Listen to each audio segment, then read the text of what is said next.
Bom dia, povo lindo do Senhor e amado. Nós acabamos de cantar, nós viemos para adorar o Senhor. Nós acabamos de cantar dizendo que nós o amamos. E um pouquinho antes nós dissemos para Ele que Ele é vitorioso. Eu quero te dizer uma coisa nessa manhã. Mesmo como quando você olha para a tua vida e diz assim: pastor, eu não sou vitorioso, eu fui derrotado em uma área da minha vida. Eu quero te dizer que você é vitorioso, porque Ele é vitorioso, porque Ele nos dá vitórias. Pai, aqui está o teu povo, aqui está a tua igreja, aqui estão os teus filhinhos, os amados do Senhor, aqueles a quem o Senhor comprou com o teu precioso sangue, que alcança a nossa vida, que alcança a nossa história, que alcança a nossa geração, que alcança os nossos filhos. Pai, nós dependemos do Senhor. Ministra agora a tua palavra, Senhor, como um fogo nos nossos corações, Pai, nessa manhã. Que sejamos marcados, transformados pela presença do teu Espírito Santo, Pai. Nós não oferecemos resistência ao Senhor nenhuma nessa manhã, Pai. Então, Pai, usa as nossas vidas para glorificar e exaltar o teu doce e amado nome, em nome do Senhor Jesus. Amém. Amém. Agora sim você pode se assentar. Confesso que cada vez que a gente sobe aqui, eu não sei os outros pastores, né? Mas todos são iguais, no sentido de homens de Deus, de depender de Deus. A barriga dói, as pernas tremem, muita coisa passa na cabeça da gente, enquanto a gente prepara, enquanto a gente se prepara também para ministrar a palavra do Senhor. E quando a gente olha para as Escrituras, e quando a gente olha para o poder de Deus, e quando a gente olha para os relatos da palavra de Deus, quando a gente começa lendo lá em Gênesis, a gente vê Deus criando tudo perfeito e criando todas as coisas no seu devido lugar. E Ele coloca as coisas de uma forma organizadas.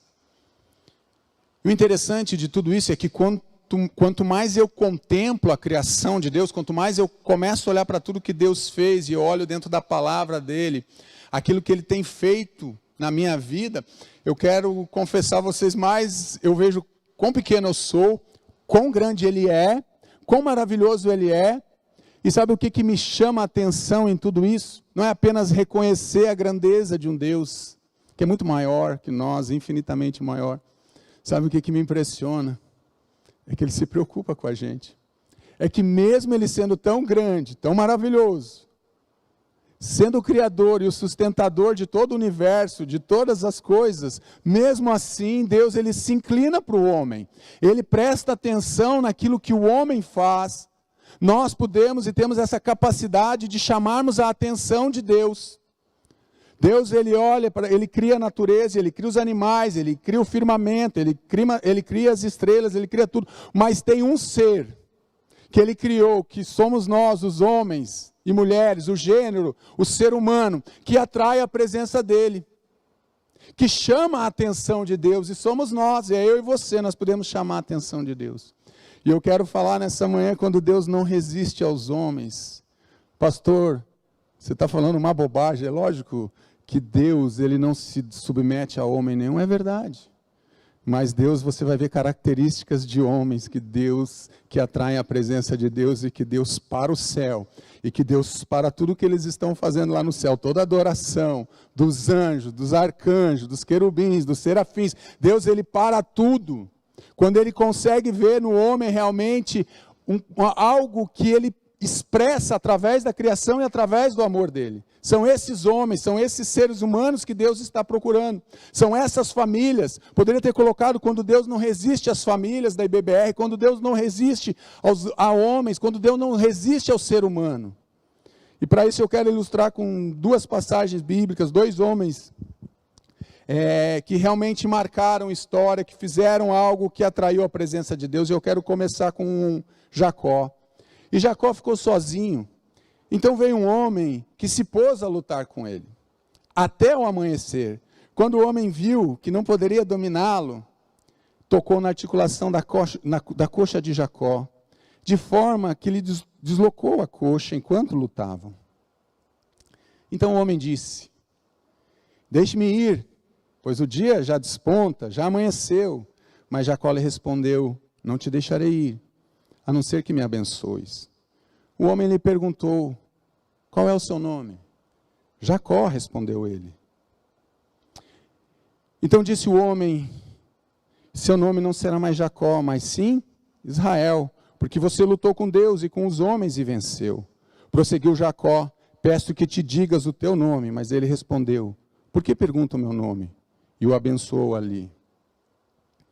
Jacó chamou aquele lugar de Peniel, pois disse: vi Deus face a face, e todavia minha vida foi poupada. Ao nascer o sol, atravessou Peniel, mancando por causa da sua coxa. E agora eu quero pular algumas páginas e eu quero chegar em Êxodo, capítulo 32. Disse o Senhor a Moisés: tenho visto que este povo é um povo obstinado. Deixe-me agora para que a minha ira se acenda contra eles e eu os destrua. Depois farei de você uma grande nação. Quando nós olhamos para esses textos e nós vamos percebendo a caminhada do ser humano, nós vemos agora aqui Deus falando com Moisés. Deus ele fala então com Jacó. O interessante é que os dois, nesse momento, eles estão sozinhos. Lembra de Mateus, quando diz: olha, quando você orar, vai para o secreto, entra no secreto. Jacó está em Peniel, Moisés está agora no Sinai, recebendo as tábuas de Deus. Jacó passa toda a sua família e fica do lado de cá sozinho, porque ele vai ter um encontro com Deus. Agora Moisés sai do acampamento israelita, sobe o monte, ele também tem um encontro com Deus. E Deus ele vai trazendo algumas coisas no coração de Moisés e desses homens que me impressionam. Por que esses homens conseguiram atrair a presença de Deus? Era porque esses homens eram diferentes? Era porque esses homens tinham um QI elevado? Era porque esses homens tinham uma boa aparência? Era porque esses homens tinham o quê? Uma família tudo certinha, estruturada? Porque esses homens chamam a atenção de Deus, mas Deus ele fala algo aqui para Moisés, dizendo: esse povo tem um coração endurecido. Esse povo que eu estou trazendo eles na caminhada do deserto, Moisés, olha, esse povo tem um coração endurecido. E Deus ele olha então para essa situação, Deus olha para o seu povo, Deus nessa manhã ele olha para a IBBR, e a pergunta que ele traz ao nosso coração é: você é um homem ou uma mulher de um coração endurecido? Pastor, mas o que é ser um homem ou uma mulher de um coração endurecido? É aquele homem que escuta a palavra de Deus, é aquele ser humano que escuta, sabe que está indo por um caminho errado, e mesmo assim ele continua obstinado. Faraó foi um homem obstinado, por isso vieram as 10 pragas, porque ele não amolecia o coração dele, diante da situação.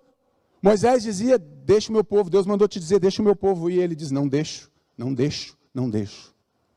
O coração obstinado, endurecido nessa situação que está aparecendo nesse texto, é um coração duro. Não seja esse homem, essa mulher de coração duro nessa manhã, que não deixa a palavra de Deus fazer morada na tua vida e penetrar no teu coração e quebrar realmente as fortalezas e as durezas do teu coração.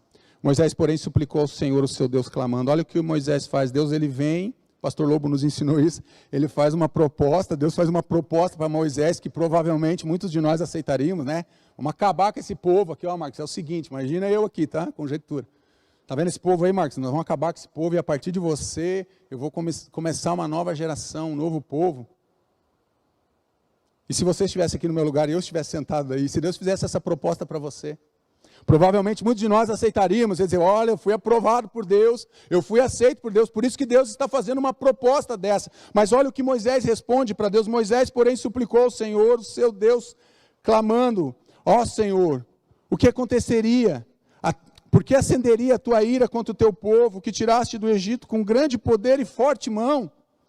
Moisés, ele se coloca entre Deus e o povo, não é a mesma coisa que Jesus faz. Diante de Deus, ele se coloca entre nós, o nosso pecado, e diante de Deus.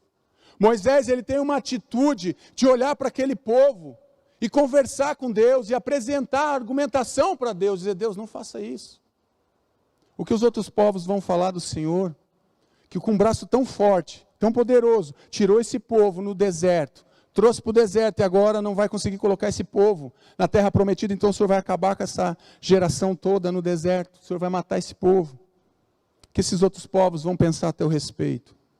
Mas a palavra do Senhor continua, porque diriam os egípcios: foi com intenção maligna que ele os libertou para matá-los nos montes e bani-los da face da terra. arrepende-te do fogo da tua ira, tem piedade e não tragas este mal sobre o teu povo.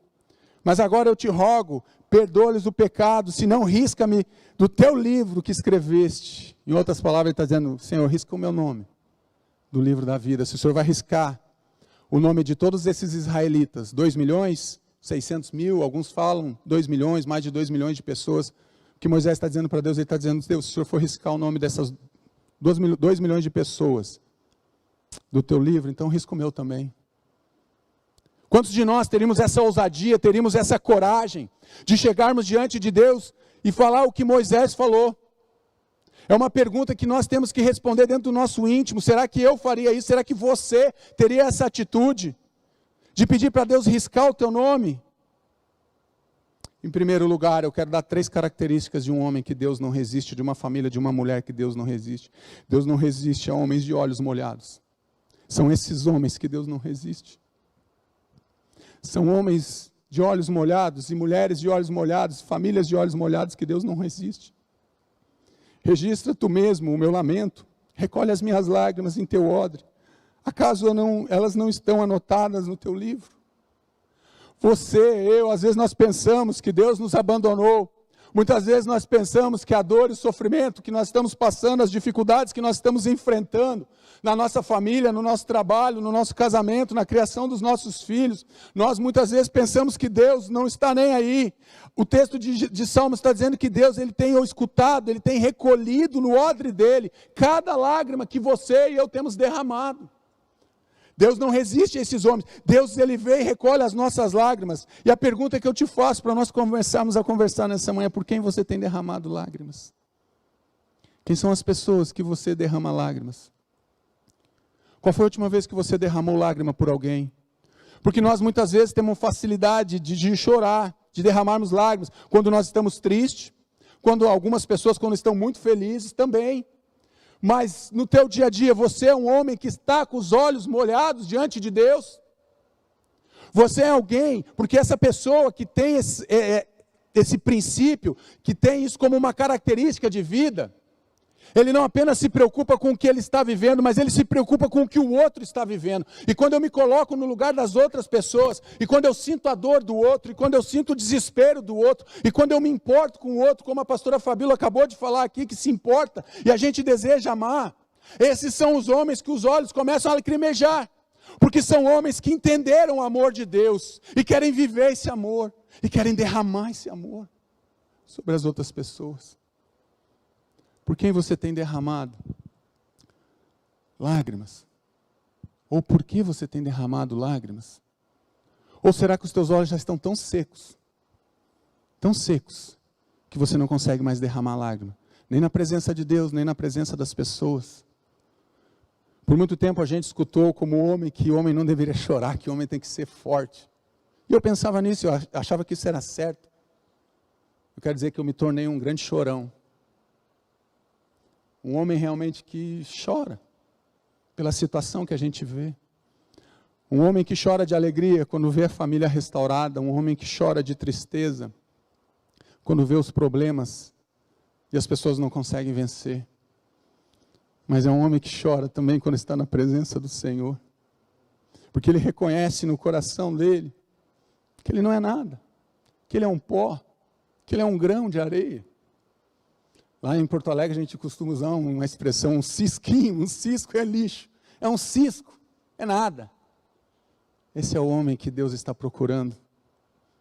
Esse homem é o homem que Deus tem procurado, de Gênesis a Apocalipse. Quando ouvi estas coisas, sentei-me e chorei. Passei dias lamentando-me, jejuando e orando ao Deus dos céus, Neemias 1:4. Por que Neemias está chorando aqui? Ele escuta os relatos de Jerusalém. Eles estão no cativeiro e a cidade está destruída, sem proteção, sem fortaleza, sem muros, sem portões, sem nada. E ele senta, e ele lamenta, e ele jejua, e ele chora. Ele tem um motivo para chorar, ele tem um motivo para lamentar. E o motivo está sobre a terra natal dele, porque ele se preocupava não apenas com a cidade física, mas com as pessoas da cidade, com o povo da cidade, com o povo de Deus. Nós nos preocupamos realmente com pessoas.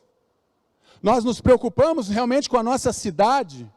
Nós nos preocupamos com o nosso estado, para ele ser ganho por Jesus Cristo, para ele ser alcançado por esse amor de Jesus Cristo. Eu e você somos esses homens, somos essas mulheres, que têm esse relato diante da pandemia, diante do caos, diante da disfunção, diante dos problemas, das inquietações da alma do homem, como nós agimos.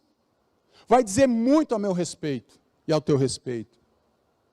Nós devemos buscar sim a manifestação de Deus, o poder de Deus operando em nós e na nossa vida, e na nossa casa e na nossa vida. Quando se aproximou e viu a cidade, Jesus chorou sobre ela. Jesus está chegando em Jerusalém, agora Jesus olha para a cidade e Jesus chora pela cidade. Jesus é nosso exemplo. Jesus é aquele que nos ensina. Ele é o nosso mestre. Jesus, ele nos chama para caminhar com ele, e quando nós olhamos para a vida de Jesus, tem fatos que são impressionantes na vida de Jesus. Toda a vida dele é impressionante, é óbvio. Mas tem coisas que nos chamam a atenção.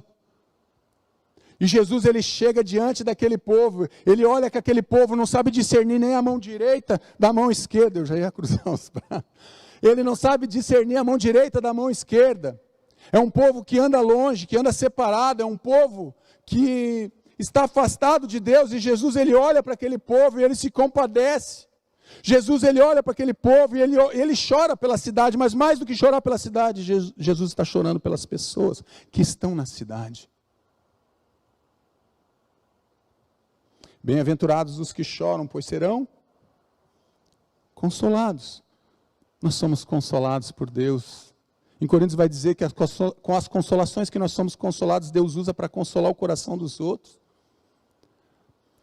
A dificuldade talvez seja na minha vida e na tua vida é de ser consolado, ou por alguém, ou pelo próprio Deus, que Deus use alguém para nos consolar.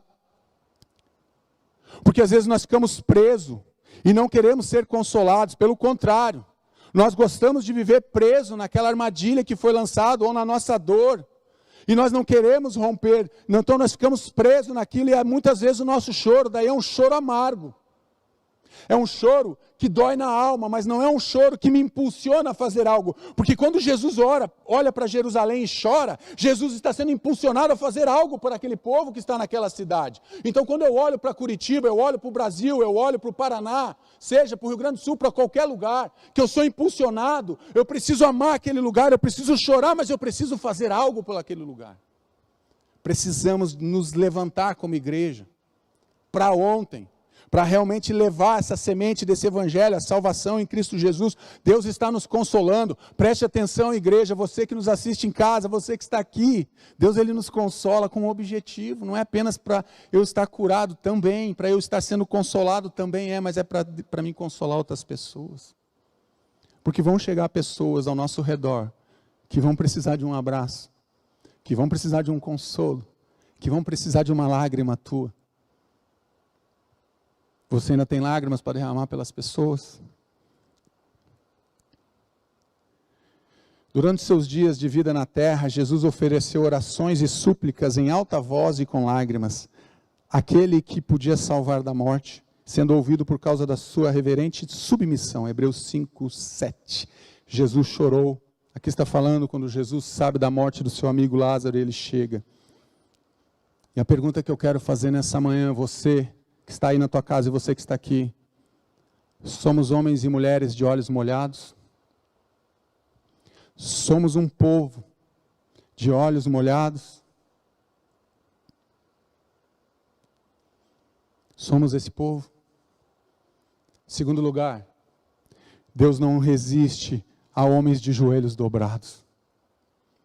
Deus não resiste a homens que tem os olhos molhados, mas Deus não resiste também a homens que estão de joelhos dobrados. Venham, adoremos, prostrados e ajoelhemos diante do Senhor, o nosso Criador. Olha o que o salmista está dizendo aqui, gente.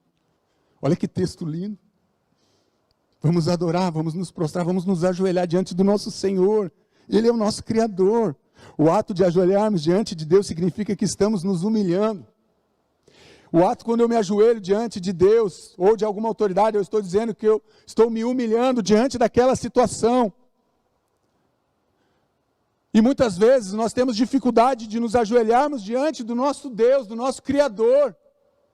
Pode ser arrogância, pode ser orgulho, pode ser vaidade, pode ser um monte de coisa. Eu não estou falando aqui de pessoas que têm limitações físicas, gente, entendam isso. Eu não estou falando isso, porque de repente alguém pode dizer, pastor, eu não posso me ajoelhar, eu tenho um problema no joelho. Eu não estou falando disso. Até porque eu escutei uma vez, o pastor Lobo vai lembrar também, algumas vezes nós escutamos daquele menino, né, que a mãe manda sentar. E o menino quer ficar de pé, e a mãe fala, senta senão eu vou te pegar. Eu vou te arrebentar, mais ou menos assim nas palavras do gauchesco, eu vou te arrebentar. E o menino se senta, e a mãe olha para ele e diz assim, agora você está sentado. Aí ele olha para a mãe e diz, mas por dentro eu estou em pé. Ele sentou, mas não está obedecendo. Nós, então, quando nós nos ajoelhamos, nós estamos o quê? Nos humilhando. Mas nós devemos nos humilhar diante de quem? Diante de Deus. Porque é Ele que nos exalta, mas muitas vezes nós não queremos nos humilhar. Muitas vezes nós não queremos dar o braço a torcer, muitas vezes nós não queremos pedir perdão dentro dos nossos casamentos.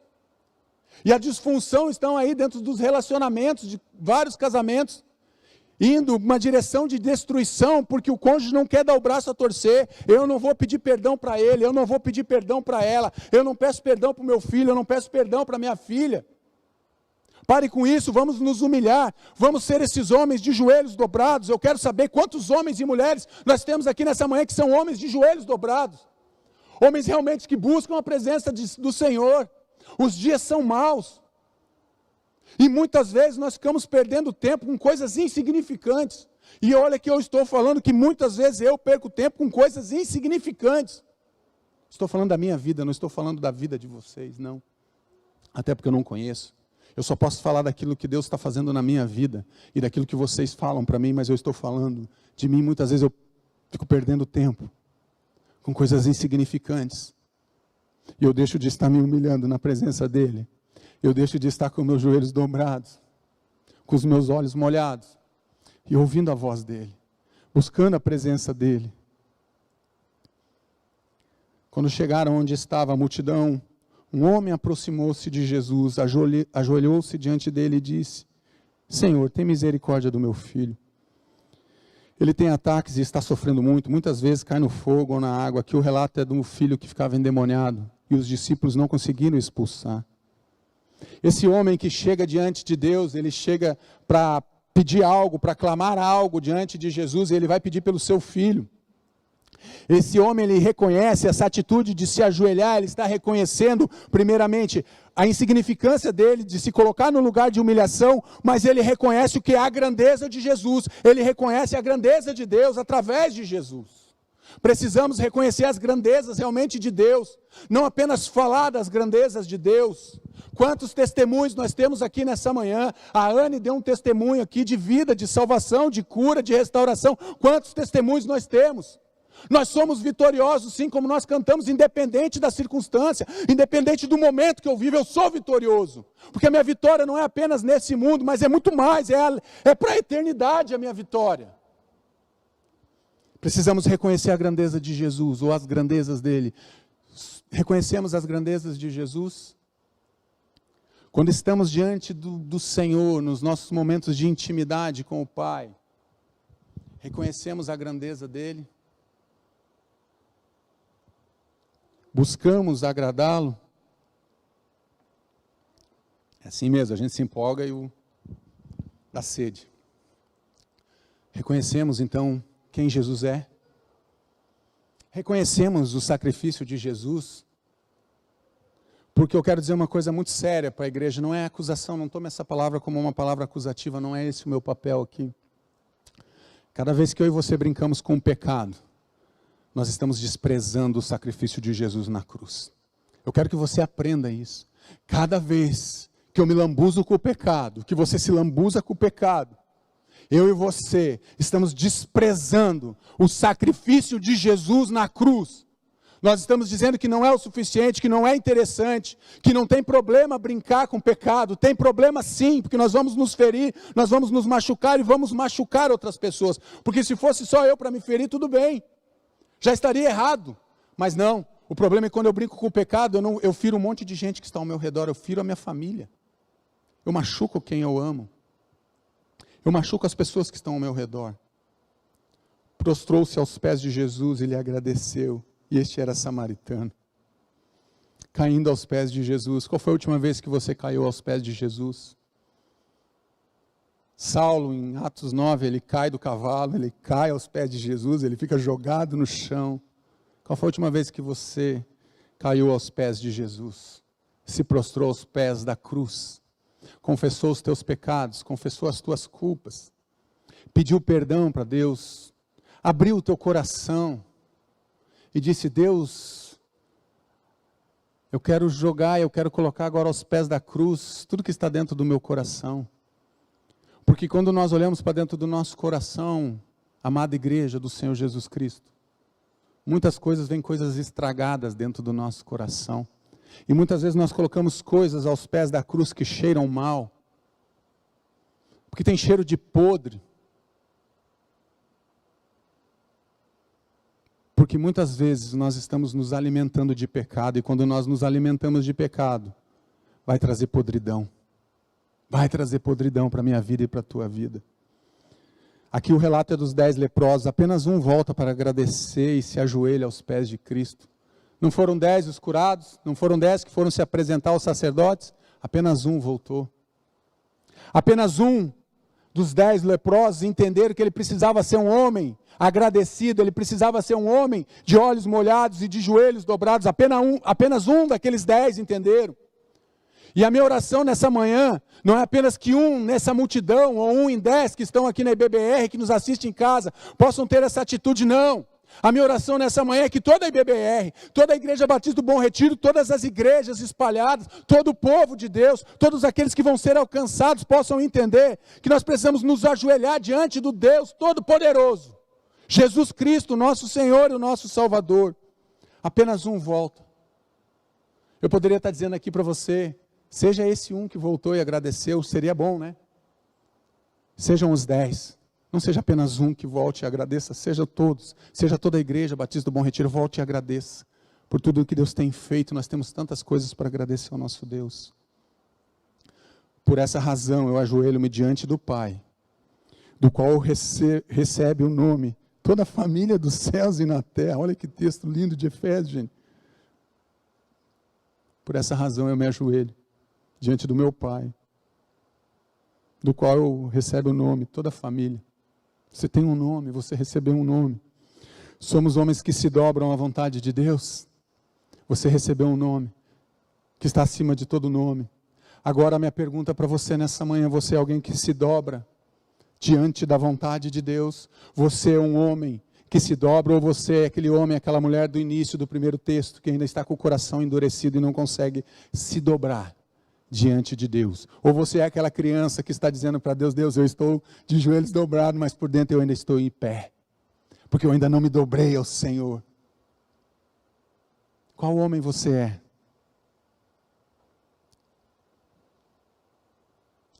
Em terceiro lugar, Deus ele não resiste a homens de corações rasgados na presença dele. Agora, porém, declara: Senhor, volte-se para mim de todo o coração, com jejum, lamento e pranto. Rasguem o coração, e não as vestes. Volte-se para o Senhor, para o seu Deus, pois Ele é misericordioso, compassivo, muito paciente e cheio de amor. Arrependa-se e não envia desgraça. Ele se arrepende, Ele não vai enviar desgraça. Você é um homem, uma mulher de um coração rasgado?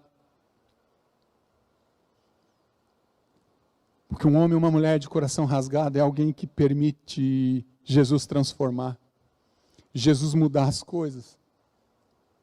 Jesus ele precisa entrar, mas ele precisa de liberação para entrar na nossa vida. Jesus ele não é alguém que chega e chuta, invade, não. Jesus ele pede que nós possamos abrir o nosso coração para Ele, possamos ter esse coração rasgado na presença de Jesus. Esses são os homens e mulheres que Deus não resiste. São esses homens, são essas mulheres, são essas famílias que Deus não resiste. Rasguem o coração e não as vestes. O chamado de Deus é para arrependimento, esse rasgar os nossos corações. Deus está dizendo: IBBR, se arrependa. Volte da onde vocês caíram. Volte para os caminhos. E é isso que nós temos ensinado aqui, domingo após domingo. Todos os domingos, todas as ministrações, no sábado, nos cultos da família, todas as ministrações, no Quinta Teológica, são sempre honrando a Deus, dizendo que o caminho, apontando uma direção para a igreja, nós estamos sempre apontando a direção, e a direção é Jesus Cristo. Não tem outro caminho, não tem outra direção, mas é essa direção. É pegar aquele trilho e dizer, como a pastora Fabíola falou, estou usando, eu não olho mais para trás, eu não me arrependo do que eu fiz, eu não me arrependo da decisão. Você não pode se arrepender daquilo que você abriu mão para seguir a Jesus. Nós não podemos ficar olhando para trás, mas era tão bom, tinha tanta coisa boa, tinha tanta cebola. Pare de pensar em cebola. Pense na eternidade. O chamado de Deus é para arrependimento, rasgar e se apresentar diante de Deus, rasgar o seu coração e se apresentar diante de Deus purificado. O que Deus procura é uma igreja purificada, é uma igreja santificada, é uma igreja arrependida. É um povo que se arrepende e volta para Deus e olha para Deus. Você faz parte desse povo? Você é esse povo? Mas o publicano ficou à distância. Essa passagem aí que eu peguei lá em Lucas, lá que está lá em Lucas, lá, essa passagem, olha, ela quebra com o meu coração, mas o publicano ficou à distância. Ele nem ousava olhar para o céu. Você já imaginou isso? Ele nem ousava olhar para o céu, mas batendo no peito dizia, Deus, tem misericórdia de mim, porque eu sou pecador. Deus, tem misericórdia de mim, porque eu sou pecador. É isso que esse homem está demonstrando, ele está abrindo o coração dele. Esse homem, esse publicano aqui, ele está rasgando o seu coração. Ele reconhece o quê? O estado dele sem Jesus Cristo. Precisamos reconhecer qual é o nosso estado. Sem um encontro com Jesus Cristo, eu quero te dizer, não é apenas que você é ruim, que eu sou ruim, não. Nós estamos perdidos. É muito mais do que cheirar mal. É muito mais. É não ter esperança nenhuma. Porque você sem Jesus Cristo, eu sem Jesus Cristo, nós não somos nada, e nós estamos condenados a viver separados de Deus por toda a eternidade. É isso que esse homem está dizendo, ele está rasgando o coração dele diante da presença de Jesus numa oração e dizendo, Senhor, eu preciso desesperadamente de Ti, não tem o que eu possa fazer. Mas muitas vezes, eu e você fazemos isso. Reconhecer o nosso estado sem Jesus Cristo. O Senhor está perto dos que têm um coração quebrantado e salva os de espírito abatido. Deus está perto de você. Deus, ele vai estar perto de um homem de olhos molhados, de joelhos dobrados e de coração rasgado. Esse homem, com certeza, esse homem, Deus vai estar perto dele. Na verdade, Deus mora em nós, através do Espírito Santo, eu sei disso. Mas nesse momento aqui, Deus está dizendo que Ele está bem perto de você. E só tem uma coisa que pode afastar Deus de você, e você sabe que é o pecado. Eu quero te ensinar uma coisa nessa manhã. Quantos filhos de Deus nós temos aqui? Levanta a mão rapidinho, quem é filho de Deus aí para mim fazer uma leitura. Amém? E se eu disser para vocês que vocês não são filhos de Deus? O que vocês me respondem? Ninguém vai responder nada. Estão tão tímidos. Sabe o que vocês têm que responder para mim? Pastor, o senhor está redondamente errado. Eu sou filho amado do Pai, sim. Eu tenho uma aliança com Jesus, é isso que você tem que responder. Só tem uma pessoa, nem o inimigo, nem Satanás, nem todas as potestades, nem o inferno inteiro. E nem o próprio Deus quer fazer isso e quer tirar essa certeza do teu coração. Ninguém pode tirar essa certeza do teu coração se você já tem. Só tem uma pessoa, é você mesmo, que pode tirar essa certeza do teu coração, dizendo, eu não sei se eu sou filho de Deus, eu quero te dizer que você é filho de Deus. Se você tem uma aliança com Jesus, e Ele está perto de você, Ele está perto de nós, só Ele cura os de coração quebrantado, e cuida das suas feridas. Quem que cuida de um coração quebrantado? Quem é esse Deus? Ele cuida da gente, Ele cuida do coração quebrantado, Ele cuida das nossas feridas, Ele cura. Nós recebemos a cura de Deus. Deus, Ele deseja nos curar nessa manhã. Deus, Ele deseja nos levar para um lugar de transformação, para um lugar de restauração. Deus, Ele deseja, o chamado dEle, na palavra dEle, sempre é um chamado de recomeço com o ser humano. Deus, Ele sempre traz uma palavra, Ele usava os profetas e dizia, falem para eles se arrepender. Fala para esse povo voltar para mim. Fale para esse povo abandonar os pecados e se voltarem para mim, porque eu quero abençoar esse povo. E Deus está falando a mesma coisa para nós nessa manhã. O meu corpo e o meu coração poderão fraquejar, mas Deus é a força do meu coração, é a minha herança para sempre. Salmo 73, 26. Os sacrifícios que agradam a Deus é um espírito quebrantado, um coração quebrantado e contrito. Ó Deus, não desprezarás. A palavra de Deus, ela nos ensina, ela é tão clara. Quando eu leio esses textos da palavra de Deus, salta aos meus olhos, mas não adianta apenas saltar aos meus olhos, precisa saltar dentro do meu coração, tem que descer para o meu coração. Ele está dizendo, o salmista aqui, o Davi está dizendo, Deus não despreza um coração quebrantado, Deus não despreza, Ele não vai rejeitar um coração quebrantado e contrito. E por que que nós temos dificuldade então, pastor? Por que que eu sou tão duro? Por que que eu sou tão orgulhoso? Deixe Deus entrar na tua vida, meu irmão. Não ofereça mais resistência. O problema é que muitas vezes nós olhamos para Deus e quando Deus não nos atende da forma que nós queremos fazer guerra com Deus. Nós queremos fazer um monte de questionamento com Deus. Nós entramos em pé de guerra contra Deus porque Deus não me ouviu, ou não me atendeu da forma que eu queria. E nós queremos fazer guerra com Deus e daí o orgulho entra dentro do meu coração e aí eu não me torno um homem sensível à voz do Espírito Santo de Deus. Porque eu estou questionando Deus, por que essas coisas estão acontecendo na minha vida? Por que eu estou passando por esse deserto, Deus? Por que o Senhor não me livrou desse deserto? Por que o Senhor não me livrou desse casamento, Deus? Por que o Senhor não me livrou desse problema? Por que o Senhor não me livrou desse desemprego, Deus? Deus está te ensinando. Só que muitas vezes você quer fazer guerra com Deus. Eu quero dizer uma coisa para você e para mim também serve muito para mim. Toda vez que nós fazemos guerra com Deus, nós já somos derrotados. Nós somos derrotados. Mas o Senhor não falou que Deus não resiste aos homens? Pois é, Deus não resiste a esse homem, a essa mulher, a essa família que Deus não resiste. Porque os outros Deus resiste sim.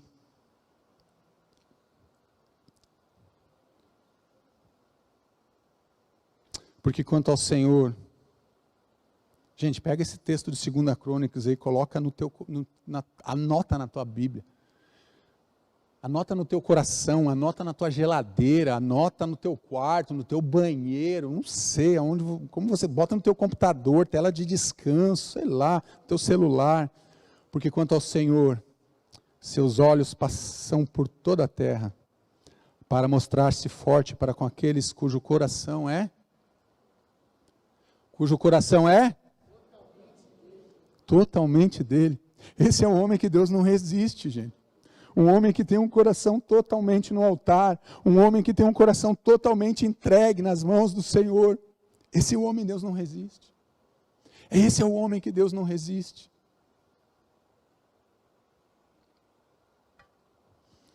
Deus está à procura de pessoas com olhos molhados, joelhos dobrados e corações rasgados. Esse é o homem, essa é a mulher, essa é a família que Deus não resiste. Essa é a família, esse é o homem, essa mulher que chama a atenção de Deus.